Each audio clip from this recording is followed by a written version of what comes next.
their heredity and how that affects them. Let's break down the ethnicity and the illness.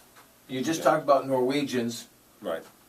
Let's continue on. How about African Americans? Are they susceptible to anything? Italians, blacks, and Greeks, we have more episodes of glaucoma, which occurs to us. It's one of those things. Our higher pigmentation has that effect. Not much else, really, which is the good news. But northern Italians are the same as Germans. People don't realize that. They're blue-eyed, like my father was, and southern Italians are brown-eyed, like my mom. So what happens in that population, you have different diseases. The northern Europeans have more macular disease, because they have thinner choroidal circulations in the back of the eye. So you have Germans, Irish, or Swedes, those in English and Scots, they have more macular degeneration. You get the Italians, blacks, and Greeks, well, we have less macular degeneration. So it's protective in one aspect, but more problematic in others. For some strange, unusual situation, you have southeastern blacks in the southeastern United States, as opposed to anywhere else in the world, which are West African descent, have the same incidence of sarcoidosis in the lungs and eyes as Swedes. Okay, break that down. So blacks, not from, say, Jamaica or from Africa, but blacks from Georgia, Florida, South Carolina, Louisiana, they have the highest incidence of sarcoidosis. So what is sarcoidosis? Sarcoidosis is an inflammatory condition where people have affects their lungs, affects their eyes, they have inflammation inside the eyes and the bodies. But didn't most of their genes and everything come from West Africa? Yeah, originally. Originally, but for some reason it affects this population more than anyone else. And Swedes, it's 4 per 100,000 people. Now, those people in West Africa have these problems as well? As well, but not the same incidence. Not the same? Oh, that's amazing. What happened is they found the East Africans, when they were taken as slaves, didn't make it across the voyage, an additional 1,000 or 2,000 miles. Okay. But West Africans survive longer. So actually that population is much stronger. Wow. They have actually better genetics on most part. They're healthier. So how is all this documented? This is amazing, really. The amazing part of I just have to medicine. think about it. And the questions we're required to ask are considered improper for other people to ask. Sure. So we ask someone, what's your national heritage? What does that got to do with anything? A heck of a lot. Yeah. When it comes to medicine. What's your occupation got to do with anything? A heck of a lot.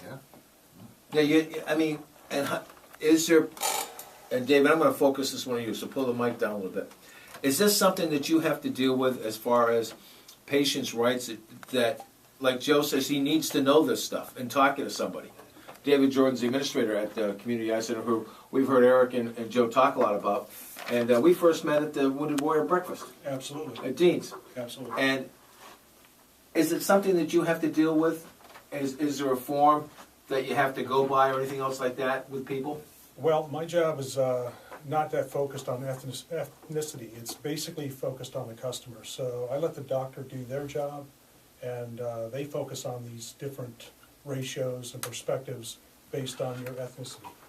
Now, okay, but what I'm saying is, do people cry foul about that? I mean, with you, Joe, or anything, why are you asking me? I know you're going to explain why they need to tell you, but it's against the law for many. I mean, we can't do it here.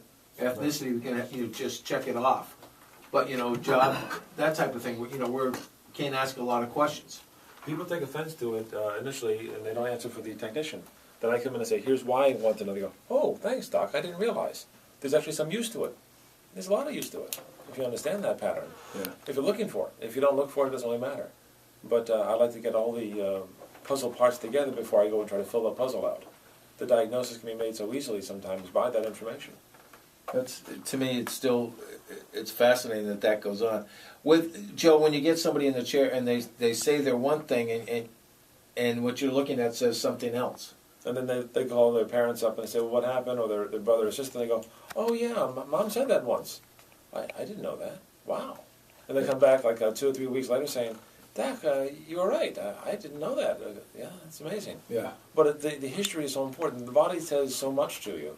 I mean, if you're Japanese and you live in the southern part toward Okinawa, they have a home remedy there, which actually causes macular degeneration.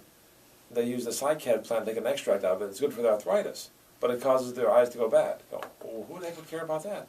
Where are you from? Okinawa. Don't do any home remedies, guys. We don't want this stuff. Your arthritis feels better, but you go blind. I'm sorry, it's not worth it. Now, I know you're doing some DNA stuff and some genetic stuff at Community Eye Center, part of a study. Yes. Well, we're following this protocol to find out who has macular degeneration. and if it's a significant type or variant of it, or is it a more, not a significant type. So if we find a person who has the genetic DNA profile to show that they have a higher risk of developing progressive macular disease, that's important for them to know. They can tell their kids, hey, watch out, we have this situation. The kid's being 60 years of age, the parent being 85. Yeah. And I say, well, why should I know? I have macular disease. Yes, you do. But is it the kind which is going to rapidly progress into something more significant, or is it going to be a slow progression? And your children have to be aware of it. And can you do something about that once you find it out? We change lifestyles. I mean, smoking accelerates macular disease significantly. If you're a smoker and you have that gene, no way should you ever consider tobacco. Or smoking anything for that matter, because the carbon monoxide is the difficulty. We don't want the carbon monoxide to smoke the tissues in the back of the eye. Yeah, but I thought one type of smoking was good for glaucoma. That's the big myth. They actually have THC drops available in Mexico and South America and Central America and the islands. The difficulty with it is it's every 6 hours. Ooh. We have glaucoma drugs which are once a day. So if I have a hard time to get a patient to be compliant, taking the drop once a day, taking the drop every 6 hours, not 4 times a day, but every 6 hours, exactly. Right. Midnight, 6 a.m., 6 noon, Noon 12 time. noon. They don't do that.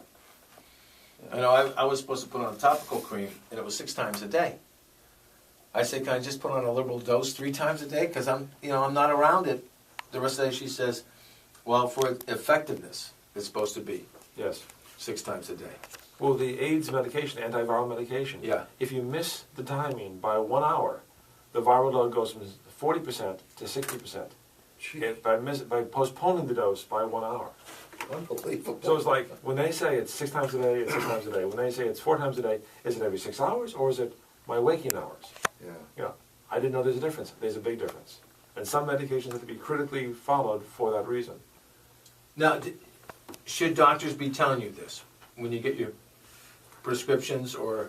We are trying to do reasonable. Patients are not always reasonable, nor are doctors. We have expectations to do something a certain way. If you don't do it, we all suffer. But we have to make certain you take it. If I am critical with you, Jeff, to say, do it exactly the way I say to do it, every 6 hours, you will not do it. You'll say, Joe, I did it, yeah, but no.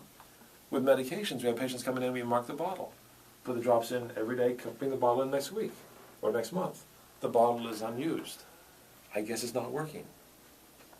Well, Yeah. you're not taking the medication. Doc, it costs $120 for this drop. But if you don't take it, you'll go blind. Oh, okay, but if you have no money, we can actually call the company up and they can actually supply medication to you with proper documentation. How important is it for you to get all the information from the person about situations in their lives that affects them buying the drugs, getting the drugs, and other things? Because you know things that they don't, as far as deals on drugs and stuff like that, correct? It's critically important to get the information. Some drug companies will actually supply the medication to the company, to the patient, without actual payment, which is nice. Yeah. Sometimes you go through your healthcare, Medicare Part D protocols, and it costs you more than paying cash, which makes no sense because it's not logical. But then again, we're talking about governmental or insurance programs, which Right. frequently do not make sense. So you ask your pharmacist, does this medication cost more if I pay cash, or does it cost more if I go through the insurance? And when it costs me $60 through the insurance and it costs me $40 by paying cash, I'm in shock. I go, I'll pay cash, thank you. Well, the other thing that surprised me that you passed on to us one day was the effectiveness of generic medication. And we're going to come back and talk about that. Tommy's got our weather. Thanks, Hippo. Good morning, everyone. Mixture of clouds and sunshine throughout the day. 60% chance of thunderstorms this afternoon. Highs will be 88 to 92. Winds will be out of the south at about 5 to 10 miles per hour. Partly cloudy overnight, lingering showers into the evening hours. Low 73 to 77. Variable cloudiness on Thursday. 50% chance of rain in the forecast. Highs 89 to 93. Friday, sun, clouds, showers, and highs 88 to 92. Right now from WCCF, where it's official, we are at 75 degrees.